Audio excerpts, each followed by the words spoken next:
إن الحمد لله نحمده ونستعينه ونستغفره ونؤمن به ونتوكل عليه ونعوذ بالله من شرور أنفسنا ومن سيئات أعمالنا من يهده الله فلا مضل له ومن يضلل فلن تجد له وليا مرشدا وأشهد أن لا إله إلا الله وحده لا شريك له ولا ضد ولا ند ولا مثيل له ولا مثال له وأشهد أن سيدنا ومولانا ومعلمنا ومرشدنا ومخرجنا من الظلمات إلى النور محمدا عبده ورسوله أرسله الله بالحق بشيرا ونذيرا وداعيا إلى الله بإذنه وسراجا منيرا فقد بلغ الرسالة وأدى الأمانة ونصح الأمة وكشف الغمة فترك أمته على المحجة البيضاء ليلها كنهارها لا يزيغ عنها إلا هالك اللهم صل وسلم وبارك عليه وعلى آله وأصحابه وأزواجه وذرياته وأهل بيته أجمعين أما بعد فأعوذ بالله السميع العليم من الشيطان الرجيم بسم الله الرحمن الرحيم هو الذي بعث في الأميين رسولا منهم يتلو عليهم آياته ويزكيهم ويعلمهم الكتاب والحكمة وإن كانوا من قبل لفي ضلال مبين صدق الله العظيم رب اشرح لي صدري ويسر لي أمري واحلل عقدة من لساني يفقه قولي آمین یا رب العالمین۔ نبی کریم صلی اللہ علیہ وسلم کے بحیثیت رسول جو 4 ذمہ داریاں گنوائی گئی تھیں، تلاوت آیات، تزکیہ نفوس، تعلیم کتاب، تعلیم حکمت۔ اس میں ہمارے ایک ساتھی کا یہ سوال تھا کہ یہ تزکیہ کیا چیز ہے؟ جب ہم یہ کہہ کے چلے جاتے ہیں کہ تزکیہ کرتے تھے، تو چونکہ تزکیے کے نام پر اور بہت ساری دکانیں کھلی ہوئی ہیں، تو وہ یہ چاہتے تھے کہ تھوڑا سا اس کو ڈیفائن کر دیا جائے کہ تزکیہ کیا چیز ہے۔ پہلی تو یہ بات ہے کہ تزکیہ کتاب بذریعہ کتاب، تزکیہ بذریعہ کتاب اللہ یا بذریعہ وحی، نبی کریم صلی اللہ علیہ وسلم نے جن صحابہ کا کیا ہمارے سامنے ہے، کھیتوں میں کیا ہے، کھلیانوں میں کیا ہے، بازاروں میں کیا ہے، سفر میں کیا ہے، حضر میں کیا ہے، مارکیٹ میں جا کر جو ہے وہ چیک کی ہے اور گند میں ملاوٹ تھی، اور آپ نے فرمایا کہ من غشنا فلیس منا، جس نے ہمیں دھوکہ دیا، ملاوٹ کی، وہ ہم میں سے نہیں ہے، میری امت میں سے نہیں ہے۔ یہ تزکیہ کہ وہ چیز اس کے اندر سے نکال دی گئی۔ تو اس کے لیے چونکہ ذرا تفصیلی جواب کی ضرورت تھی، تو اس کے لیے 2-3 اس کے سبجیکٹس ہیں جن کے ذریعے بات آپ کی سمجھ میں لگے گی۔ سب سے جو پہلی بات ہے وہ یہ ہے کہ ہمیں زمانہ جاہلیت کے جو مشرکین تھے یا مکے کے جو مشرک تھے، ان کے بارے میں شروع سے جو ہمیں بتایا جاتا رہا ہے، ہم سنتے رہے ہیں، اور جو ہمارے اندر اسٹیبلش ہو گیا ہے کہ مکے کے مشرک بہت برے تھے، بہت برے تھے۔ ان کے شرک کو ہائپ کیا گیا ہے، جان بوجھ کے زیادہ بڑا کیا گیا ہے تاکہ اس کے مقابلے میں ہمارا شرک چھوٹا نظر آئے۔ جب آپ دیکھتے ہیں کہ آپ کے پڑوس میں کسی آپ کے شریک نے جس کے ساتھ آپ کی لاگت بازی ہے. شریک کون ہوتا ہے؟ ماں کا پیٹ. بہن بھائی شریک ہوتے ہیں ایک دوسرے کی. تو آپ اس کو یہ کہہ تو نہیں سکتے کہ توڑ دو اس کو، اوپر والی منزل جو ہے وہ توڑ دو. آپ چھوٹا بھی کرنا چاہتے ہیں، نہ اس کو کہہ سکتے ہیں توڑنے کا، نہ خود توڑ سکتے ہیں. تو آپ قرض لے کر بینک سے اپنی 3 منزلہ بنا لیتے ہیں، اس کی بغیر توڑے چھوٹی ہو جاتی. یہ ایک ٹیکٹک ہوتی ہے کسی کی چیز کو چھوٹا کرنے کی. وہ جو نالائق اسٹوڈنٹ ہوتا ہے وہ جب رزلٹ لے کر آتا ہے گھر، تو گھر گھستے ہی کہتا ہے توبہ توبہ توبہ، لوگوں کے بچے کتنے نالائق ہیں، پتہ نہیں ان کے ماں باپ کیا کرتے ہیں. کوئی 3 لے کر آیا ہوا ہے، کوئی 4 لے کر، کوئی 7 لے کر آیا ہوا ہے. ماں باپ کو پتہ چل جاتا کہ کوئی چاند چڑھا کے آیا ہے. وہ کہتا تم نے کتنے لیے؟ کہتا میں نے تو پھر بھی 12 لیے ہیں. فیل وہ بھی ہو گئے، لیکن پہلے آ کے اس نے دوسروں کے بتائے ہیں تاکہ جب ان کے ساتھ 3 کے ساتھ میرا تناسب ہوگا تو پتہ چلے گا میں بڑا لائق ہوں. وہ بھائی 3 والا بھی فیل ہو گیا، 12 والا بھی فیل ہو گیا، اس میں کمال کی کیا بات ہے؟ لیکن جب وہ کہتے ہیں کہ فیل تو تم بھی ہو گئے، تو کہتا اصل میں آپ لوگوں کو نا اس بچے کا ماں باپ ہونا چاہیے تھا جس نے 3 لیے ہیں. آپ کا علاج یہی ہے، یعنی میرے جیسا بچہ جو ہے وہ آپ ڈیزرو نہیں کرتے. تو ان کے شرک کو ہائپ کیا گیا. بڑے بیوقوف لوگ تھے، بتوں کو سجدے کرتے تھے، بتوں سے مانگتے تھے. ایسا نہیں. پہلے جب تک آپ ان کی توحید کو نہیں سمجھیں گے، دیکھیں نا، تعرف الاشیاء بازدادها، چیزیں اپنے جو اس کے اپوزٹس ہوتے ہیں اس سے پہچانی جاتی ہیں. بلندی تب تک نہیں ناپی جا سکتی جب تک کہ پستی کو اس کے سامنے نہ رکھا جائے. سطح سمندر سے اتنے 1000 میٹر بلند ہے، آپ سطح سمندر نہ کہیں تو آپ کے پاس پیمانہ ہی کوئی نہیں رہتا کہ آپ اس کی ہائٹ ناپیں گے کس چیز سے. ان کی توحید کو جب ہم اپنی توحید کے سامنے رکھتے ہیں تو ان کی توحید ہماری توحید سے اچھی تھی. میں آج وہ آیات آپ کے سامنے رکھوں گا. اور اپنے شرک کو ان کے شرک کے مقابلے میں رکھتے ہیں تو پتہ چلتا ہے کہ ہمارا ان سے بدترین ہے. یہ تو حقیقت قیامت کو کھلے گی نا.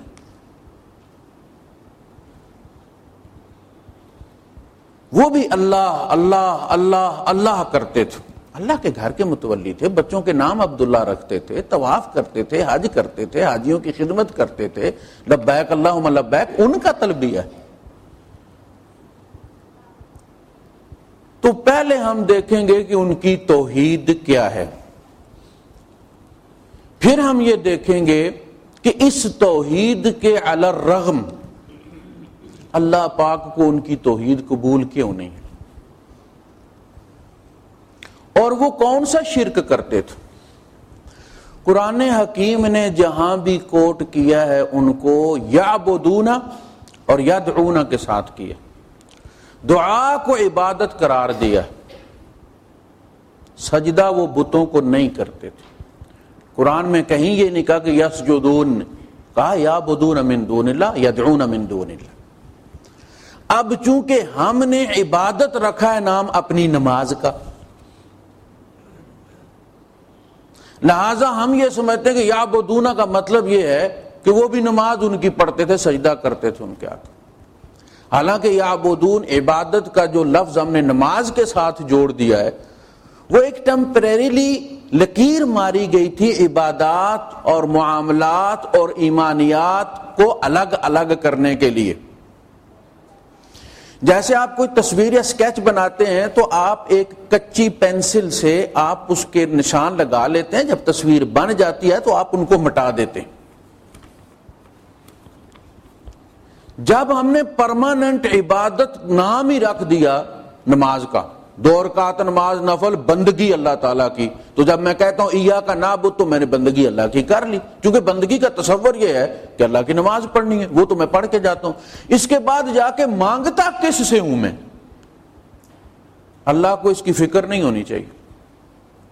تو جب تصور محدود ہوا عبادت کا تو ہم نے اپنی عبادت سے ان کو ناپا کہ وہ یہ عبادت کرتے تھے، نفل پڑھتے تھے بتوں کے، وہ سجدہ نہیں کرتے تھے، وہ کرتے تھے بتوں کے ساتھ جو ہم کرتے ہیں۔ پہلے ان کی توحید آپ سنیے ذرا۔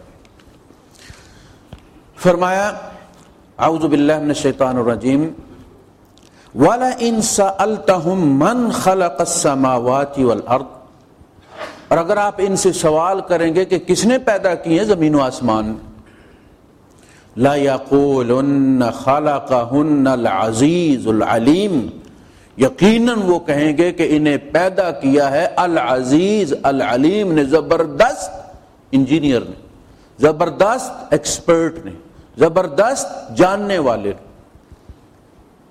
انہوں نے کہا بابا شاہ کمال نے بنایا ہے، انہوں نے کہا لات نے بنایا ہے، عزا نے بنایا، نہیں۔ لا یقولن اللہ، سورہ الزخرف آیت نمبر 9 ہے۔ پھر فرمایا وَلَئِن سَأَلْتَهُم مَّنْ خَلَقَهُم، اگر آپ ان سے یہ سوال کریں کہ ان کو کس نے پیدا کیا ہے، پہلے تو تھا نا زمین و آسمان کس نے پیدا کی، وَلَئِن سَأَلْتَهُم مَّنْ خَلَقَهُم لَيَقُولُنَّ اللہ، کہتے ہیں کہ اللہ نے۔ اللہ پاک اس پہ تبصرہ کرتے ہیں فَأَنَّا يُؤْفَكُونَ، اگر پیدا اللہ نے تمہیں کیا ہے تو پھر جھوٹ کیسے بول لیتے ہو تم لوگ؟ اگر اللہ نے پیدا کیا ہے تو پھر یہ شکرانے کے چڑھاوے کہیں اور کیوں جا کے چڑھتے ہیں؟ جھوٹ بولتے ہو تم۔ وَإِنَّهُمْ لَكَاذِبُونَ، جھوٹ بولتے ہیں، ان کی زبانیں وہ کہتی ہیں جو ان کے دل میں نہیں ہے۔ یہ سورہ الزخرف کی آیت نمبر 87 ہے۔ اس کے بعد فوراً اگلی آیت، انہوں نے جب یہ کہا وَلَئِن سَأَلْتَهُم مَّنْ خَلَقَهُمْ لَيَقُولُنَّ اللَّهُ، اگر آپ ان سے پوچھیں تمہیں کس نے پیدا کیا ہے تو کہیں گے اللہ نے۔ فوراً نبی کریم صلی اللہ علیہ وسلم کے قول کا حوالہ اللہ پاک دیتے ہیں وَقِيلِهِ يَا رَبِّ ان هؤلاء قوم لا يؤمنون، مجھے قسم ہے اپنے نبی کے ہلتے ہونٹوں کی، قول کی نہیں، وقول ہی ہوتا تو کہا جاتا کہ مجھے قسم ہے نبی کے قول کی، کہا گیا وکیل ہی۔ ہونٹ جب ہلتے ہیں تو قیل ہوتا ہے، جو بات نکلتی ہے وہ قول ہوتا ہے۔ وقیل ہی، مجھے قسم ہے اپنے نبی کے ہلتے ہونٹوں کی، جس نے یہ کہا کہ یا رب ان ہؤلاء قوم لا یؤمنون، یہ اللہ اللہ کر رہے ہیں، یہ ایمان تجھ پر نہیں رکھتے، یعنی دل ان کا نہیں مانتا، ظاہری اللہ کہہ دیتے ہیں، لیکن جہاں مانگنے جاتے ہیں اور جہاں شکرانے کے چڑھاوے چڑھاتے ہیں وہ بات بتاتی ہے کہ ان کا اصل یقین کس طرف، یعنی یہ مانتے ہیں سارے کام اللہ نے کیے۔ یہ ہے توحید ربوبیت جو ان کی 100% تھی، انہوں نے کبھی کسی چیز کو ریفر نہیں کیا کہ لات نے کیا، منات نے کیا، عزا نے کیا، حبل نے کیا، آگے آپ پڑھیں گے سنیں گے۔ توحید ربوبیت میں مکے والے جتنے پکے تھے اور موحد تھے وہ قرآن کا مطلوب مومن ہونا چاہیے، لیکن پلٹ کر کرنے میں یہ آ گیا توحید الوہیت۔ جب رب کر رہا ہوتا ہے تو وہ رب ہوتا ہے، اور جب پلٹ کے تم اس کے لیے کر رہے ہوتے اور وہ وصول کر رہا ہوتا ہے تو وہ الہ ہوتا ہے۔ سمجھ لگی بات کی؟ جب وہ کرتا ہے تو ایز اے لارڈ کر رہا ہے، وہ رب ہے۔ پلٹ کے جو تم کہتے ہو، شکریہ ادا کرتے ہو اللہ کا، نذرانہ دیتے ہو اسے، اور وہ لے رہا ہوتا ہے تو اس وقت اس کی حیثیت الہ کی ہوتی ہے. رب تم مانتے ہو وہ کرتا ہے، لیکن دیتے تم کوئی اور ہو، وہ تمہارے الہ ہیں. اب فرق پتہ چلا کہ ان کا یہ اللہ اللہ کہنے کے باوجود کافر کیوں ان کو قرار دیا گیا. ایک عورت یہ کہتی ہے کہ میں مانتی ہوں کہ یہ میرا شوہر ہے، نکاح میرا اس کے ساتھ ہوا ہے، گھوڑی پہ چڑھ کے یہ آیا تھا، حق مہر اس نے دیا ہے. یہ تو ہو گیا اس کا یہ ماننا کہ اس کی جو حیثیت ہے شوہر کی، یہ اس نے مان لیا کہ میں. اب پلٹ کے بیوی کو جو کچھ ادا کرنا تھا وہ پڑوس میں چلی جاتی ہے، صرف اس وجہ سے کہ وہ یہ مان رہی ہے کہ یہ میرا شوہر ہے. اس کو وفادار سمجھا جائے گا کہ مانتی تو ہو تم شوہر میرا یہ ہے، رات کو ٹٹی کھانے کہاں چلی جاتی ہو تم؟ مانتی ہو وہ دیتا ہے، چڑھاوا چڑھانے کہاں چلے جاتے ہو تم؟ یہ زنا ہے. ہمارے ہاں جب یہ بیعت لیتے نا پیر صاحبان تو کہتے ہیں کہ اپنے پیر کی زندگی میں کسی دوسرے پیر سے بیعت لینا زنا ہے روحانی. لکھا ہوا ہے شجرہ جو طیبہ ہے نا اس میں دیکھیں آپ، اپنے پیر کی موجودگی میں کسی اور پیر چاہے کتنا بھی فن خوان ہو اڑتا ہوا ہے، اس سے تمہارا بیعت کرنا زنا ہے روحانی. یہاں تک کہ تم اس کو اپنے پیر کی اجازت کے بغیر وزٹ نہیں کر سکتے، اور کچھ ایسے بدبخت بھی ہیں جو پیر کی اجازت کے بغیر حج نہیں کرتے. رب کے فرض کر دینے کے بعد کسی اور سے پوچھنا رب کی توہین ہے کہ کوئی اور کنسنٹ دے گا تو میں حج کروں گا. یہ الہ ہے، یہ الہ ہے.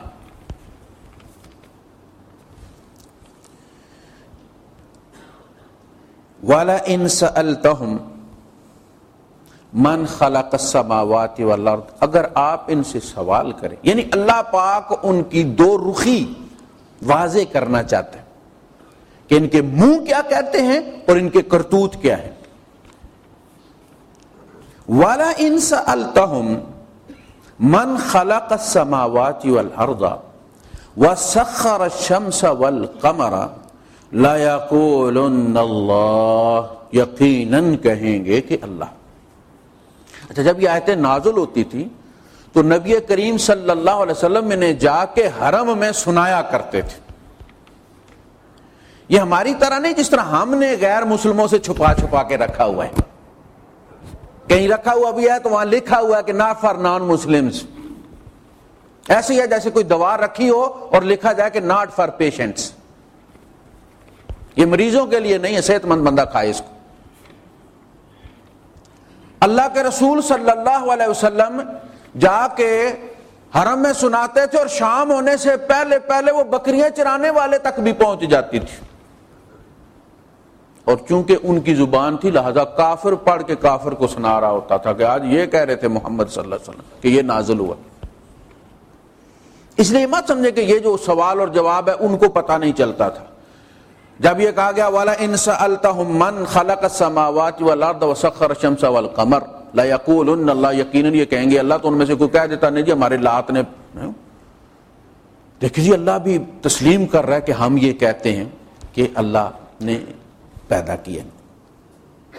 فَأَنَّىٰ يُؤْفَكُونَ، پھر وہی سوال ہوا کہ یہ ماننے کے بعد تم جھوٹ پہ یقین کیسے کر لیتے ہو؟ تم کیسے جھوٹ بول لیتے ہو؟ کتنے ایکسپرٹ ہو تم لوگ جھوٹ بولنے میں. فٹ تمہارا سوئچ آف ہو جائے، ادھر پیٹرول ادھر سی این جی. والا یہ سورہ العنکبوت ہے اور آیت نمبر ہے اس کی 61. وَلَئِن سَأَلْتَهُمْ مَن نَّزَلَ مِنَ السَّمَاءِ مَاءً، اور اگر آپ ان سے پوچھیں کہ آسمان سے پانی کون نازل کرتا ہے، کس نے نازل کیا آسمان سے پانی؟ فَأَحْيَا بِهِ الْأَرْضَ بَعْدَ مَوْتِهَا، اور پھر زندہ کیا زمین کو اس کے مرنے کے بعد اس پانی سے. لَيَقُولُنَّ اللَّهُ، یقیناً وہ کہیں گے اللہ نے. قُلِ الْحَمْدُلِلَّهِ، کہو الحمدللہ. یعنی تمہارے پاس اور کوئی جواب نہیں ہے، یہ تم مانتے ہو نا کہ اللہ نے کی. ہم بھی یہ مانتے ہیں کہ بارش اللہ برساتا ہے، تو پھر پیر شلوری کو غسل کیوں دیتے ہو؟ اللہ برساتا ہے تو طریقہ اللہ سے مانگنے کا بتایا گیا نا کہ نماز استسقاء پڑھو، رب سے مانگو۔ کوئی ڈورے شاہ کو، کوئی منڈے شاہ کو، کوئی بڑے شاہ کو، کوئی لنگڑے شاہ کے غسل جا کے کیوں دیتے ہو ان کو؟ وہ یہی کرتے تھے۔ برساتا اللہ ہے، لیکن وہ اللہ کے پیاروں کو، حضرت نوح علیہ السلام کے بت کو جا کے غسل دیا کرتے تھے۔ یہ بھی اعلان کبوت ہے، آیت نمبر 63 ہے۔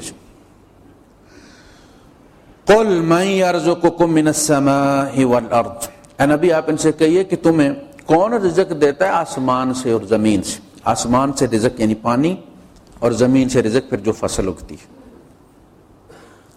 ام من یملک السمع والابصار، یا کون مالک ہے سماعت اور بصارت کا۔ وَمَن يُخْرِجُ الْحَيَّ مِنَ الْمَيِّتِ وَيُخْرِجُ الْمَيِّتَ مِنَ الْحَيِّ، زندہ میں سے مردہ اور مردہ میں سے زندہ کو کون نکالتا ہے۔ وَمَن يُدَبِّرُ الْأَمْرَ، اور سارے معاملات کی تدبیر کون کرتا ہے۔ فَسَيَقُولُونَ اللَّهُ، تو یقیناً کہیں گے کہ اللہ۔ دیکھا، مکے والے اتنے برے نہیں ہیں جتنے ہم نے سمجھے ہوئے ہیں، وہ اللہ کو جانتے تھے، انہیں پتا تھا سب کچھ اللہ نے پیدا کیا ہوا ہے۔ فَسَيَقُولُونَ اللَّهُ، بھائی صاحب اگر یہ سماعت اور بصارت اللہ پاک نے دی ہے، اس کے قبضہ قدرت میں ہے، وہ مالک ہے اس کا، یملک السمع والابصار، تو یہ جو اتنا موٹا گیٹ پھیر رہے ہو یہ کیا ہے؟ یہ کوئی ڈی میگنیٹائز کوئی انسٹرومنٹ ہے؟ تمہارا منہ اور تمہارا ہاتھ دونوں آپس میں ٹیلی نہیں کر رہے۔ اس پتھر کو پھیرنے کا مطلب ہے کہ تم یہ کہتے ہو کہ یہ قبر والا دیتا ہے۔ تمہارے منہ کا اعتبار نہیں کیا جائے گا، تمہارے فعل کا اعتبار کیا جائے گا، تمہارے عمل کا اعتبار کیا جائے گا۔ فَقُلْ أَفَلَا تَتَّقُونَ، اور یہ بات کہنے کے باوجود غیروں کے پاس جاتے ہوئے تم ڈرتے نہیں ہو کہ ہم نے ابھی کہا کیا ہے؟ یہ سورہ یونس آیت نمبر 31 ہے۔ قُلْ لِمَنِ الْأَرْضُ وَمَنْ فِيهَا إِن كُنتُمْ تَعْلَمُونَ، اے نبی ان سے پوچھو، اور کافر سامنے ہوتے تھے۔ لِمَنِ الْأَرْض، زمین کس کی ہے، وَمَنْ فِيهَا، اور جو اس میں ہے سب کچھ وہ کس کا ہے، اگر تم جانتے ہو۔ فَسَيَقُولُونَ لِلَّهِ، تو یقیناً کہیں گے کہ اللہ کا۔ پھر کیسے کافر ہو گئے یار؟ اللہ اللہ اللہ اللہ سن رہے ہیں نا آپ۔ قُلْ أَفَلَا تَذَكَّرُونَ، اے نبی ان سے کہو کہ پھر تمہیں یاد نہیں رہتا، تمہاری میموری جواب دے جاتی ہے جب چڑھاوے دوسروں کے جا کے چڑھاتے ہو تم۔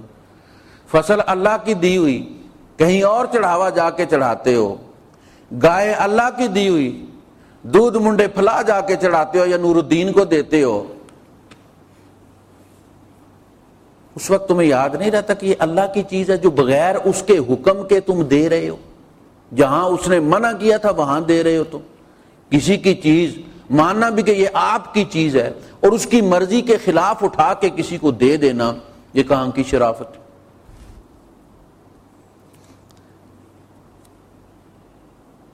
جی قُلْ مَن رَّبُّ السَّمَاوَاتِ السَّبْعِ، اے نبی ان سے پوچھو کہ ساتوں آسمان کا رب کون ہے، وَرَبُّ الْعَرْشِ الْعَظِيمِ، اور عرش عظیم کا رب کون ہے۔ سَيَقُولُونَ لِلَّهِ، کہیں گے اللہ۔ اب غصہ نہیں چڑھ رہا آپ کو؟ اللہ کو بھی اسی طرح غصہ چڑھتا ہے۔ وہ کہتے ہو اللہ اللہ اللہ، کرتے تم اور ہو۔ ان کے 3 تھے صرف، لات منات عزا کو کوٹ کیا اللہ پاک، باقی جو ہم کہتے ہیں نا 360 تھے حرم کے اندر، وہ ان کے نہیں تھے، وہ مختلف عرب قبائل کے تھے، شام سے لے کر یمن تک۔ جن کے ساتھ بھی ان کے سفارتی تعلقات ہوتے تھے مکے والوں کے، ان کا ایک بت وہ اعزازی طور پر سفیر کے طور پر حرم میں نصب کر دیتے تھے، یہ ان کے سفارتی تعلقات قائم ہو گئے۔ اور جب ان سے کسی وجہ سے ناراضگی ہو جاتی تھی تو وہ ان کا بت اٹھا کے جناب علی حرم کی حدود سے باہر پھینک کے آتے تھے، اٹھا کے لے جاتے، سفارتی تعلقات یہ منقطع ہو گئے اور یہ پرسونا نان گراٹا ہو گیا ان کا بت۔ وہ 360 ان کے نہیں تھے، وہ دوسرے قبائل کے تھے، اعزازی طور پر، آنریری طور پر، سفیر کے طور پر حرم میں رکھے ہوئے۔ قُلْ مَنْ بِيَدِهِ مَلَكُوتُ كُلِّ شَيْءٍ، ان سے پوچھو کہ کون ہے وہ ہستی جس کے ہاتھ میں ہر چیز کی ملکیت، وَهُوَ يُجِيرُ وَلَا يُجَارُ عَلَيْهِ، وہ پناہ دیتا ہے اس کے مجرم کو، کائنات کی کوئی چیز پناہ نہیں دے سکتی۔ وَهُوَ يُجِيرُ وَلَا يُجَارُ عَلَيْهِ إِن كُنتُمْ تَعْلَمُونَ، اگر تم جانتے ہو، سَيَقُولُونَ لِلَّهِ، تو کہیں گے اللہ، کہیں گے اللہ کے ہاتھ میں سب کچھ ہے، وہ پناہ دے سکتا ہے، اس کی پناہ میں وہ جو چلا گیا وہ سب سے محفوظ ہوگا، یہ بابے چاچے اس کا کچھ نہیں بگاڑ سکتے، یہ مانتے ہیں کہ یہ وابیوں کا کچھ نہیں کرتے۔ وابی بے شک درگاہ سے کاٹ کے درخت لے جائے، جھنڈا اتار کے لے جائے، دیا اٹھا کے لے جائے، وہ کہتے ہیں یہ وابیوں کو کچھ نہیں کہتے، یہ غصہ ہمارے اوپر ہی اتارتے۔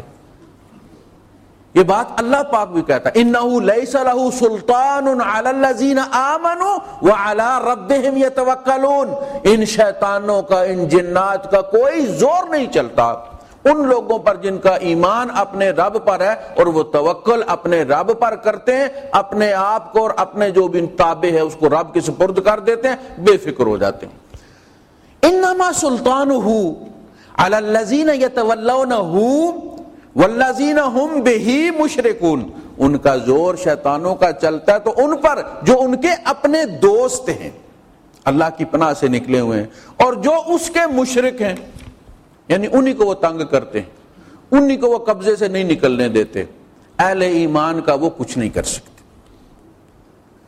قُلْ مَنْ بِيَدِهِ مَلَكُوتُ كُلِّ شَيْءٍ وَهُوَ يُجِيرُ وَلَا يُجَارُ عَلَيْهِ إِن كُنتُمْ تَعْلَمُونَ سَيَقُولُونَ لِلَّهِ فَأَنَّا تُسْحَرُونَ، یہ تمہارے اوپر پھر جادو کیسے ہو جاتا ہے؟ یہ سب ماننے کے باوجود کوئی تمہیں پھسلا کر کیسے لے جاتا ہے؟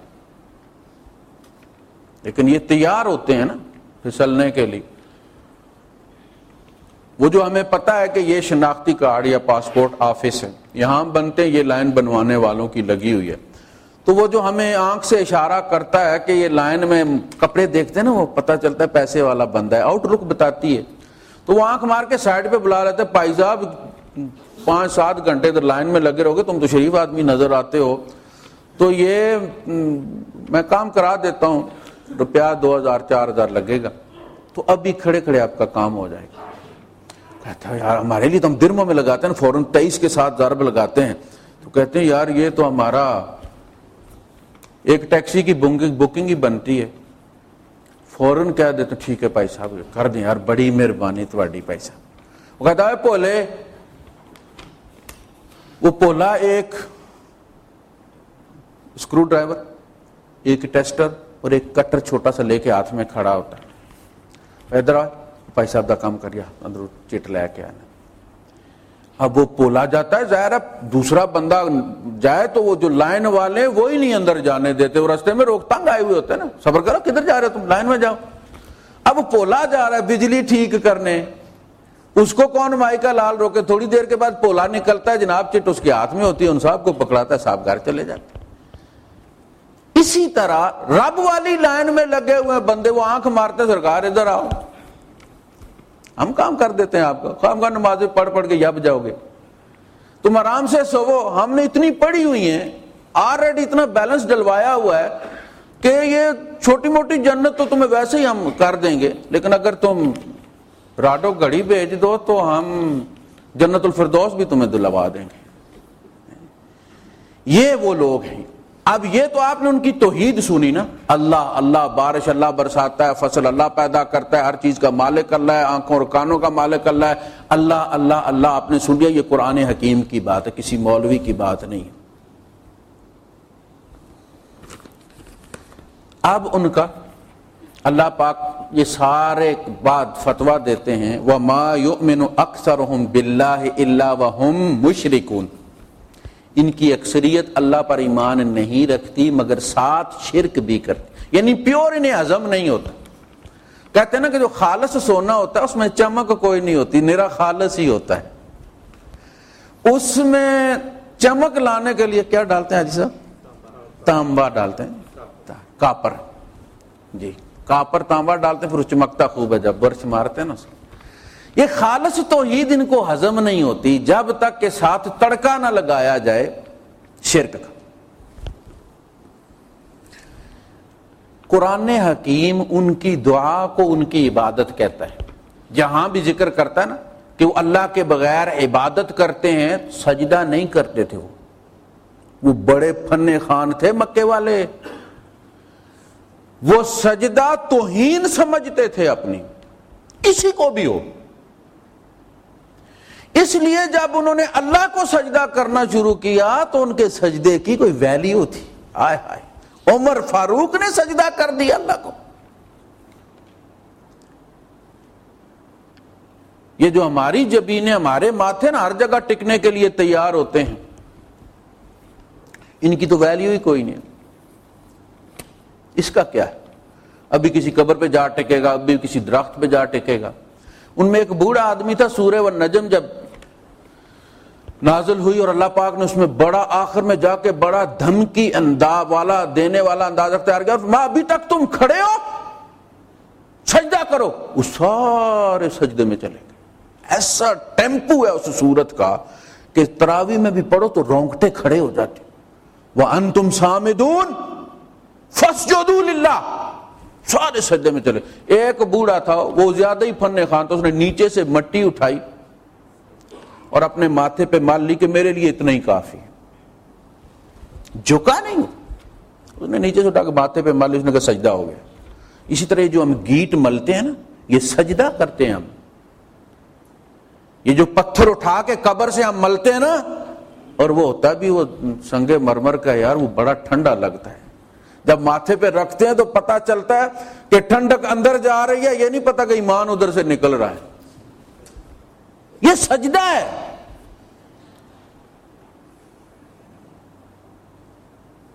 تو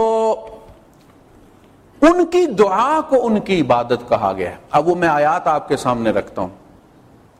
اور اللہ پاک نے بھی دعا کو عبادت کا، یہ مت سمجھیں کہ جب تقدیر میں لکھ دیا گیا ہے تو مجھے دعا مانگنے کی کیا ضرورت۔ دعا عبادت ہے، تمہیں ملے یا نہ ملے۔ جس طرح نماز کے ساتھ شرط یہ نہیں ہے کہ جب تک تمہیں اللہ بیٹے دیتے رہے نماز پڑھو، جب بیٹے نہ دے، اولاد نہ ہو تو نماز مت پڑھو۔ تم ہے یا نہیں ہے، جاب ہے یا نہیں ہے، نماز پڑھنی ہے، یہ فرض ہے۔ دعا فرض ہے۔ وَقَالَ رَبُّكُمُ ادْعُونِي أَسْتَجِبْ لَكُمْ، اللہ پاک فرماتا ہے تم مجھے پکارو نا، تم مجھے پکارو، میں کہاں ہوں؟ میں کچھ لنچ بریک پہ گیا ہوا ہوں؟ میں کچھ سالانہ گرمیوں کی چھٹیوں پہ گیا ہوا ہوں؟ تم مجھے پکارو۔ قال ربکم ادعونی استجب لکم، میں تمہیں لبیک کہوں۔ دعا کا اگر دنیا میں کوئی نتیجہ نہ نکلے، دعا کی جو قیمت قیامت کے دن لگے گی تو بندہ حسرت کرے گا کہ جو پوری ہوئی ہیں کاش وہ بھی پوری نہ ہوتی۔ دعا مومن کا بہت بڑا ہتھیار ہے۔ آگے آیت کے اگلے حصے میں فرمایا ان الذین یستکبرون عن عبادتی، دیکھیں دعا کو عبادت کہا کہ نہیں کہا اللہ نے؟ جو لوگ تکبر کرتے ہیں میری عبادت سے، یعنی عن دعائی، مجھ سے مانگنے سے تکبر کرتے ہیں کہ جب آلریڈی ہمارے پاس ہے تو ہمیں مانگنے کی کیا ضرورت ہے؟ مانگیں وہ جن کے پاس ہے کچھ نہیں۔ یہ تکبر کی نشانی ہے۔ لہذا کیا فرمایا؟ سَيَدْخُلُونَ جَهَنَّمَ دَاخِرِينَ، یہ جہنم میں ذلیل ہو کر داخل ہوں گے جو دعا نہیں کرتے۔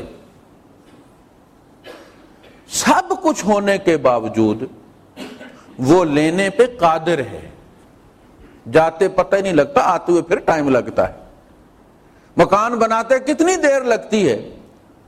20-25 سیکنڈ کا زلزلہ وہ سارے پلازے زمین بوس کر دیتا کہ نہیں کر دیتا؟ تمہارے 25 سال کی محنت کو 25 سیکنڈ میں اس نے زمین بوس کر دیا۔ یہ مت کہو۔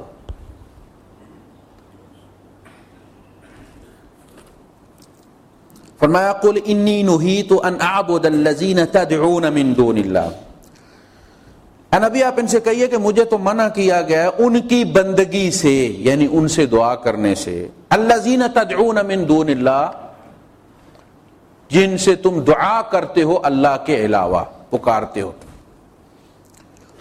سورہ الانعام 56 آیت۔ قل اندعو من دون اللہ ما لا ينفعنا ولا يضرنا، اے نبی آپ ان سے کہو کہ کیا ہم اس سے دعا کریں، ان سے دعا کریں جو نہ ہمارے نقصان کے مالک ہیں نہ ہمارے نفع کے مالک ہیں، نہ نفع دے سکتے نہ نقصان دے سکتے۔ سورہ نعام آیت نمبر 71 ہے۔ فرمایا وَلَقَدْ جِئْتُمُونَا فُرَادَىٰ كَمَا خَلَقْنَاكُمْ أَوَّلَ مَرَّةٍ وَتَرَكْتُم مَّا خَوَّلْنَاكُمْ وَرَاءَ ظُهُورِكُمْ وَمَا نَرَىٰ مَعَكُمْ شُفَعَاءَكُمْ الَّذِينَ زَعَمْتُمْ أَنَّهُمْ فِيكُمْ شُرَكَاءُ، یہ سفارشیوں کے معاملے میں ہی ہم شرک کرتے، جن کو ہم سفارشی سمجھتے ہیں اور پھر ان کو جا کے جو چڑھاوے چڑھاتے ہیں اور ان کے جو سلام کرنے جاتے ہیں وہ سلام اسی طرح جس طرح تم حج اور عمرہ کرنے جاتے ہو، وہ ان کا چھوٹا حج اور عمرہ ہی ہے۔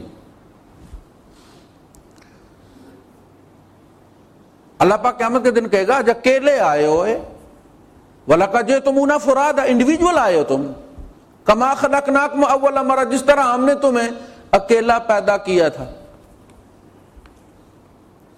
وہ تو پیدا ہونے کے بعد پھر تمہیں یاد آیا کہ فلاں بھی سفارشی اور فلاں بھی سفارشی۔ یہ جو چیزیں آئی ہیں کہاں سے آئی ہیں؟ ٹائم ہوا تو انشاءاللہ اس پہ ہم بحث کریں۔ وَمَا نَرَىٰ مَعَكُمْ شُفَعَاءَكُمْ، اور آج ہم تمہارے ساتھ کوئی تمہارا سفارشی نہیں دیکھتے۔ لَقَدْ تَقَطَّعَ بَيْنَكُمْ، آئے تو تمہارے تعلقات منقطع ہو گئے، ایک دوسرے پر لعنت کر دے، يَكْفُرُ بَعْضُهُم بِبَعْضٍ وَيَلْعَنُ بَعْضُهُم بَعْضًا، وہ ایک دوسرے پر لعنتیں بھی کر رہے ہوں گے اور ایک دوسرے کو کافر بھی کہہ رہے ہوں گے، ایک دوسرے کا انکار بھی کر رہے ہوں گے۔ وَجَعَلُوا لِلَّهِ شُرَكَاءَ الْجِنِّ، یہ جن ڈرتے بہت تھے یہ لوگ، جب کسی وادی میں جا کے اترتے تھے ویران جگہ پہ تو سب سے پہلے بکرا دیتے تھے اور کہتے تھے کہ اس وادی کے سردار کے نام، جو جنوں کا سردار ہے اس کے نام۔ اچھا یہ جو جن ہوتے ہیں یہ چیز کو کھاتے اس طرح ہیں کہ یہ اس کی انرجی لے لیتے ہیں، کنزیوم کر لیتے ہیں، چیز اسی طرح پڑی رہتی ہے۔ یہ ہماری طرح کھاتے نہیں ہیں، کھانے میں سب سے بہترین انسان ہے جو مزہ لیتا ہے چیز کا، باقی چیزیں اس طرح نہیں کھاتی اور اس طرح مزہ نہیں لیتی۔ جن جو ہے یہ اس میں سے توانائی لے لیتا ہے، جیسے مشین سیل میں سے، بیٹری میں سے، اس کی باڈی کو نہیں چھیڑتی، وزن کم نہیں کرتی، اس کی انرجی لے لیتی ہے، جن اس کی انرجی لے لیتا ہے۔ بکرا اسی طرح پڑا ہوا ہوتا ہے، جب ہم بسم اللہ کر کے کھانا نہیں کھاتے تو ایسا نہیں کہ روٹی آدھی ہو جاتی ہے اور آدھی جن لے جاتا ہے، کھا ہم رہے ہوتے، توانائی وہ لے رہا ہوتا ہے، پیٹ نہیں بھرتا ہمارا۔ تو جب یہ جن انسان کو پڑتا ہے یا انسان پر چڑھتا ہے اور اسے کھانے کا مزہ آتا ہے تو نکلنے کا نام ہی نہیں لیتا۔ کیوں نہیں نکلتا؟ سیکس کا جو مزہ انسان کو ہے کسی کو بھی نہیں، لہذا یہ پاگل ہو جاتا ہے۔ سگریٹ جو یہ پیتا ہے، ساری انگلیوں میں ایک ایک سگریٹ پی کے ایک ہی سانس میں کر کے سارا ختم کر دیتا ہے، یعنی ہر چیز کا مزہ اسے انسان کی باڈی میں آنے کے بعد پتہ چلتا ہے اتنی مزیدار چیز ہے، لہذا نکلنے کا نام نہیں لیتا۔ چڑھاوا چڑھاتے تھے جن کا، ظاہر ہے اللہ کی چیز ہے، تم کسی کے جب پیش کر رہے ہو شرک ہو گئے، تم نے اس کو نفع نقصان کا مالک سمجھ لیا۔ وَجَعَلُوا لِلَّهِ شُرَكَاءَ الْجِنِّ، ہم یہ نہیں کرتے۔ وہ جو بزرگ ہمیں کہتا ہے، جسے آپ تعویذ لینے گئے جن نکلوانے گئے، وہ کہتا بکرا کاٹ کے پھینک دو، کیوں کہتا ہے؟ اور بعض کہتے بھی ہیں کہ بسم اللہ اللہ اکبر نہیں پڑھنی، اس لیے کہ اسے جن کھا نہیں سکتا، ایسے ہی کاٹ کے پھینک دو، جھٹکا کر کے پھینک دو تاکہ وہ خنزیر کھا سکے اس کو۔ یہ چڑھاوا کیا تھا؟ اللہ کی پیدا کردہ جان تو نے کسی کے قدموں میں نظر کر دی، تم ایک اللہ کی پیدا کردہ جان اسی جگہ تم لے سکتے تھے جہاں اس نے الاؤ کیے۔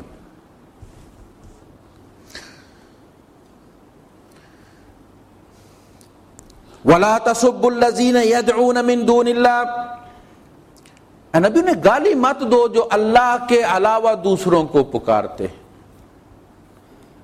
فَيَسُبُّ اللَّهَ عَدْوًا، یہ دشمنی میں پلٹ کے اللہ کو بھی، چونکہ اللہ کی قدر ہوتی تو ادھر جاتا ہی نا. وَلَا تَسُبُّ الَّذِينَ يَدْعُونَ، دعا پر زور رکھیں آپ، ہائی لائٹ کریں اس کو، دعا. ان کو گالی مت دو جو دوسروں سے پکارتے ہیں، يَدْعُونَ مِن دُونِ اللَّهِ، اللہ کے علاوہ دوسروں کو پکارتے. یعنی جب ہم ذکر کسی کا نام لے کے کرتے ہیں کہ فلاں جگہ، تو وہ بھی پلٹ کے کہہ دیتے ہیں نیرا اللہ ہی اللہ، نیرا اللہ ہی اللہ. یہ گالی ہے اللہ پاک کے لیے. یہ کہ 1 گھنٹہ تقریر ہوئی ہے بس صرف اللہ ہی اللہ ہے، اللہ ہی اور کچھ نہیں ہے، یہ گالی ہے.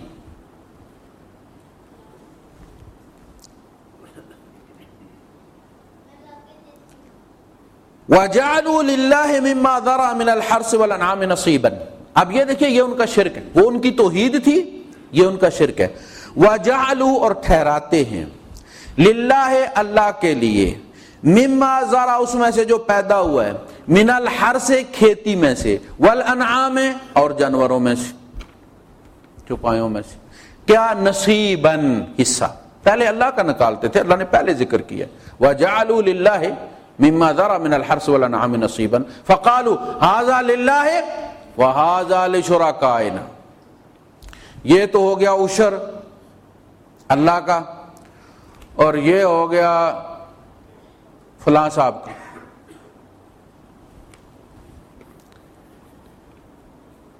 یہ تھا ان کا شرک. یہ ہمارے اندر ہے کہ نہیں؟ ان کے 3 تھے، ہمارے تو چھوٹے چھوٹی ڈوکوں کے اندر 5-7 ہو جاتے. 14,000 رجسٹرڈ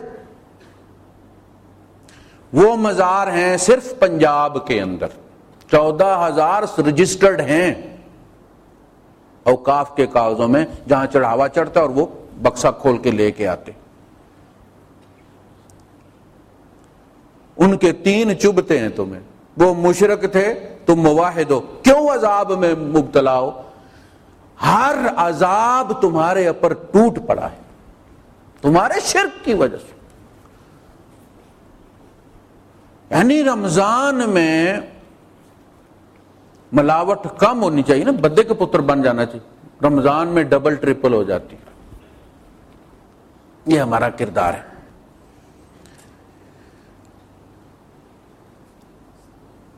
لہو دعوت الحق، حقیقی حق، سچا حق دعا کا اللہ پاک کا ہے. پکار اس کا رائٹ ہے کہ تم اس کو پکارو. دینا اس کا فرض ہے، تمہارا رائٹ ہے کہ تمہیں دیا جائے. اور پکار اس کا رائٹ ہے، تمہارا فرض ہے. لہو دعوت الحق، دعا پکار اس کا حق ہے. والذین یدعون من دونہ، جو اسے چھوڑ کے دوسروں سے مانگتے دعا کرتے ہیں. والذین یدعون، دعا کرتے ہیں. لا یستجیبون لہم بشیء، انہیں کسی چیز کا کوئی جواب نہیں ملتا. دیتا اللہ پاک ہی، وہ نہیں دیتے. الا کباسط کفیہ الی الماء، جیسے کوئی آدمی اپنے دونوں ہاتھ پانی کی طرف، دعا کرتے ہوئے دونوں ہاتھ اٹھاتے ہیں. اس لیے اللہ پاک نے کفیہ کا ذکر کیا ہے، ایک ہاتھ کا ذکر نہیں کیا. کباسط، جیسے پھیلائے ہوئے ہاتھ، کفیہ، دونوں ہاتھ، الی الماء، پانی کی طرف، لیبلغ فاہ، کہ وہ پہنچ جائے اس کے منہ کو. وما ہوا ببالغ، اور وہ پانی نہیں آ سکتا اس کے منہ کو، نہ وہ سن سکتا ہے نہ وہ آ سکتا ہے. اسی طرح جس سے تم مانگ رہے ہو، نہ وہ سن سکتا ہے نہ وہ تمہیں دے سکتا ہے. وہ تمہاری ڈیمانڈ پہ کوئی حرکت ہی نہیں کر سکتا.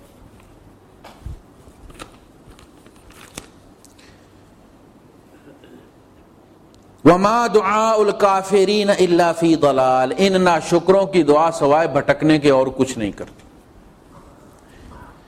ہمارے یہاں ایک تصور یہ بھی ہے کہ ہم جن کو پکارتے ہیں وہ تو اللہ کے پیارے ہیں، ہستیاں ہیں، اور وہ جن کو پکارتے تھے وہ بت ہوتے تھے، وہ بت ہوتے تھے.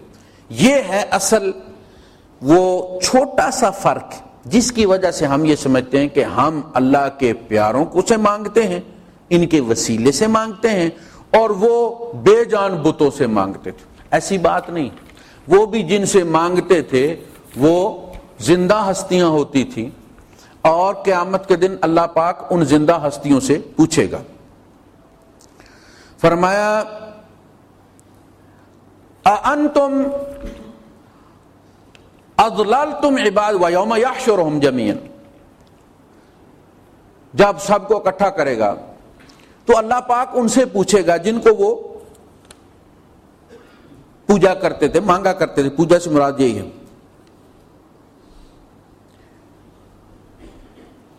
تو ان سے پوچھے گا انتم اضللتم عبادی ہؤلاء، کیا تم نے گمراہ کیا تھا میرے ان بندوں کو، ام ہم ضلوا السبیل، یا وہ رستہ بھٹک گئے تھے، قالوا سبحانک، اس کا مطلب ہے کہ مکے والے جن کو پوجتے تھے وہ مسلمان تھے، نیک لوگ تھے، قالوا سبحانک ما کان ینبغی لنا ان نتخذ من دونک من اولیاء، اللہ پاک ہم تیرے سوا کسی کو دوست کیسے بنا سکتے تھے، کسی کو ولی کیسے بنا سکتے تھے، یہ ہمارے شایان شان ہی نہیں تھا، ان کو تو ولی بنا کے ہم تیرے ولی کیسے ہو سکتے تھے،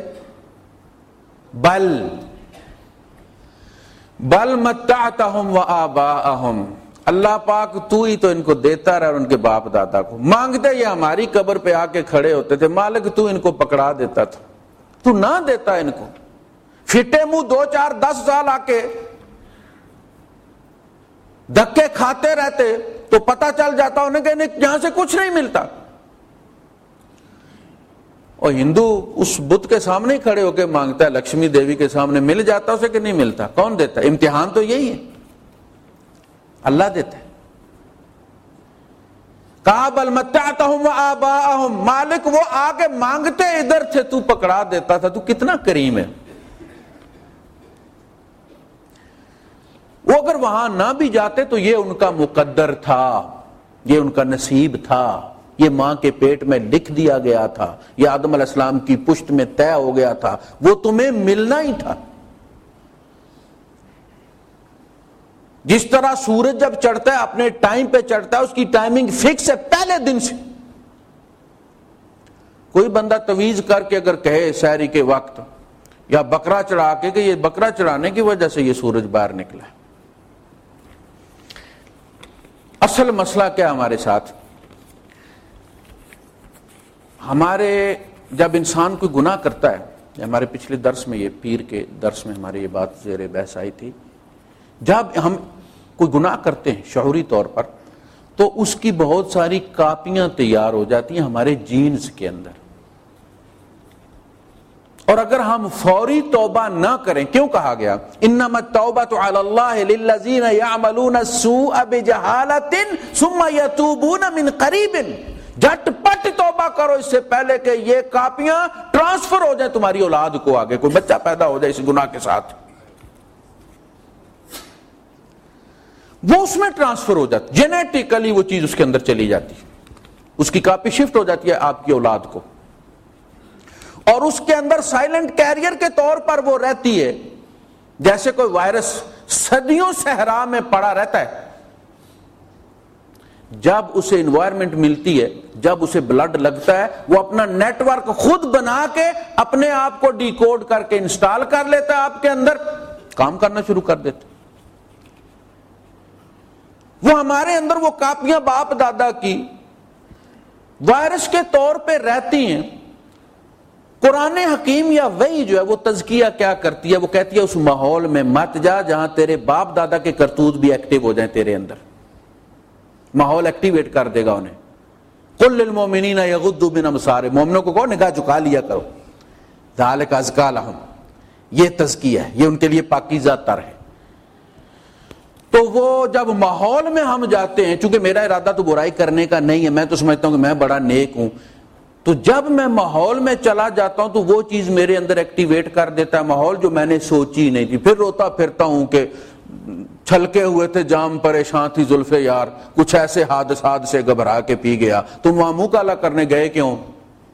جب اللہ پاک نے تمہیں روکا ہے وہاں مت جاؤ، تو اسی لیے روکا نا، وہ جانتا ہے تمہارے اندر کیا کیا گند بلا بھرا ہوا ہے، ایکٹیویٹ ہو جائے گا۔ اب چونکہ ہم صدیوں سے ہندو ہیں، ہمارے اندر صدیوں کا ڈیٹا آیا ہوا ہے، بڑے بڑے پروہتوں کا، جب ہم قبر پہ جاتے ہیں پھول اس کی ڈیکوریشن ہے تو مندروں والی ہے نا. دیکھیں ہم جو چیز کاپی کر رہے ہیں ہمیں پتہ ہونا چاہیے کہاں سے کاپی. یہ مکے مدینے کا کلچر نہیں ہے, یہ ادھر کا. ان کے اندر کی ڈیکوریشن دیکھ لیں, ان کے ہندوؤں کے مندروں کے اندر کی ڈیکوریشن دیکھ لیں, میرے پاس دونوں کی کاپیاں موجود ہیں, رائے کے دانے کے برابر فرق نہیں. ان کا بیٹھا ہوا سادھو دیکھ لیں, ادھر بیٹھا ہوا وہ دیکھ لیں, وہ ڈرم جو بیٹھا ہوا ہے بالکل ایک جیسے لگتے ہیں. وہی ہار سنگار ہے, وہی امیتابھ بچن آ رہا ہے اٹھائے ہوئے پرشاد خواجہ کے دربار میں, وہیں مسلمان بھی جا رہے, خوش ہوتا کہ ہندو بھی یہاں آتے ہیں. ظالم انسان, تو دیکھ تو صحیح تو کس دین کے ماننے والا ہے جس میں اتنی غیرت ہے جو کہتا ہے تیری نماز یہودی کی نماز کی طرح نہ ہو جائے, جہاں یہودیوں کو دیکھو کہ جوتے اتار کے پڑھ رہے ہیں تم جوتوں سمیت پڑھو, گزرنے والے کو ایک لمحے کے لیے یہ شک نہ پڑے کہ یہودی ان میں سے کون ہے مسلمان کون ہے. تم واضح فرق کے ساتھ کہا وہ 9 محرم کا روزہ رکھتے ہیں, میں 9 اور 10 کا رکھوں گا تاکہ ان کے ساتھ مشابہت نہ ہو جائے. تم نے سوچا نہیں کہ تم اور وہ ایک ہو گئے ہو.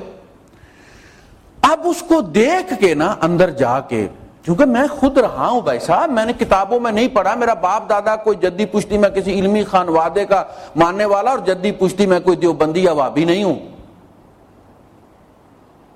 میں نے تو یہ سب کچھ کیا ہوا ہے. میں تو پیدل جایا کرتا تھا اتنی گرمی میں جا کے, جب اندر نیم وہ اندھیرے کا سا ماحول ہوتا ہے, بجلی ہوتی کوئی نہیں تھی, اور اندر جو ٹھنڈک ہوتی تھی مزار پہ, اور جو ماتھا ٹکتا تھا سنگے مرمر پہ تو جو مزہ آتا تھا, کیا بڑا ہی سکون ہے. بلے بلے پنگالی شریف والا بڑا سکون ہے. ان کے والد صاحب کی قبر ہوتی تھی, منظر نیچے پانی. اچھا یہ جتنے بھی مندر وغیرہ اور یہ دربار بنائے جاتے ہیں یہ مشکل جگہوں پہ بنائے جاتے ہیں. مندر پہ چڑھ کے پہاڑ کے اوپر جب بندہ پہنچتا ہے تو یب گیا ہوتا ہے.